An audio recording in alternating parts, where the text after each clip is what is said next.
his dad held it down here in Ann Arbor for some years. He was a big-time player. He was a big-time player in Flint, Michigan before he was a big-time player in Flint Town? Michigan. I'm just saying. I'm just pointing it out. He was a big-time player at Flint, Carmen Ainsworth. I believe that was the school that he was at. I'm talking about Jon Runyan. Well, his young son. Man, we're getting a lot of sons. That means we're getting old. We're seeing a lot of sons come through. And Jon Runyan Jr. is officially in the fold for the Maize and Blue. Jon, congratulations on officially becoming a Wolverine. Thank you very much. And so, I guess we all kind of took it for granted during your recruitment. We just felt like, man, once Michigan came to the table for you, that it was a no-brainer. Was it as much of a no-brainer as we thought it was? That's your question. Yeah, I mean, there's no way I'd go any other school if Michigan offered me. I've always grown up a Michigan fan, and once I got the offer, I mean, it was just a done deal, and I'm really happy I made that decision. And so, you're in a unique situation. I mean, you are the son of a former, college All-American, former NFL All-Pro. There can be a lot of pressure in that.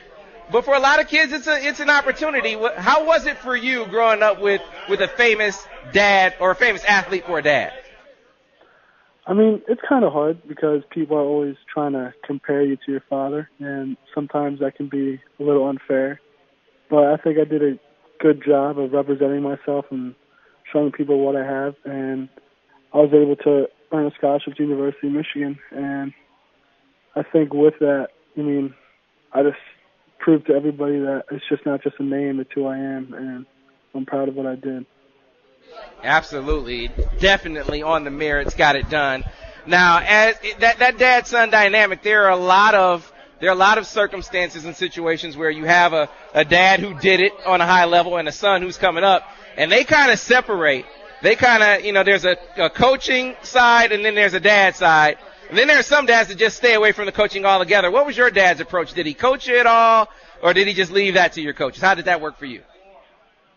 He would come to a few of my practices, and he would help out the offensive line. And I think him and we had 3 other offensive line coaches. We knew we had to run the ball to win our 2 state championships. So, yeah, I really think him helping out with the offensive line, my head coach going over stuff, I mean, I think it really translated to helping us win 2 state championships. Well, let's talk about you. Let's talk about your game and how you've developed, watched you over the last couple of years. First, where are you height and weight-wise? Second, what line position are the Michigan coaches talking to you about playing? Right now I'm 6'5", 285, and I was talking to Coach Harbaugh, and he says he can see me playing guard, and I still don't think I'm done growing yet. So if I put on maybe an inch or 2, that I could see. He said he could see me playing at tackle.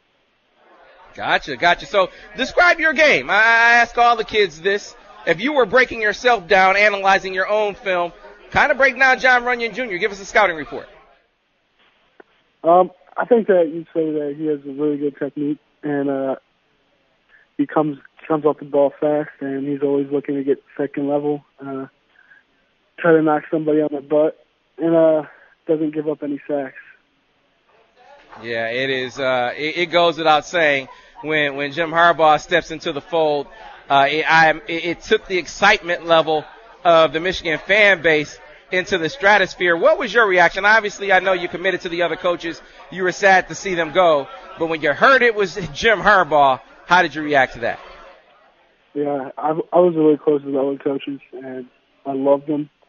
And but when I heard Jim Harbaugh come in, I kind of expected it like a month before it happened, really, and everything was just falling into place. And I was happy. I was extremely happy, as everybody else was, because he's such a good coach, and he has a track record of flipping colleges from the teams that he has coached from maybe an absolute good record to probably one of the best in whatever league that he's playing in. So he has an excellent track record, and he's just a guy that why wouldn't you want to play for him? It's a no-brainer.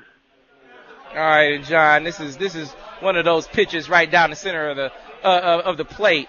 You grew up under a famous University of Michigan dad. Now, I got to ask you, man, were you raised to hate Ohio State? I mean, that I wonder, even being removed from Michigan and Ohio, living in Pennsylvania, if you still have that inbred hate for all things scarlet and gray. I mean, of course it is that, but unfortunately my high school colors are crimson and gray, so I mean, they kind of annoy me sometimes, even though they're not the same colors as them. Yeah, I can't really stand them. I got some friends that are going there. I have some friends that are there, and I don't know, they're always trying to make fun of me, but I know we're going to get back at them these next few years. There you go. Jon Runyan Jr., folks. Jon, congratulations on officially becoming a Wolverine and blazing your own trail. Can't wait to see you in the maize and blue, and we'll see you next year. All right, thank you.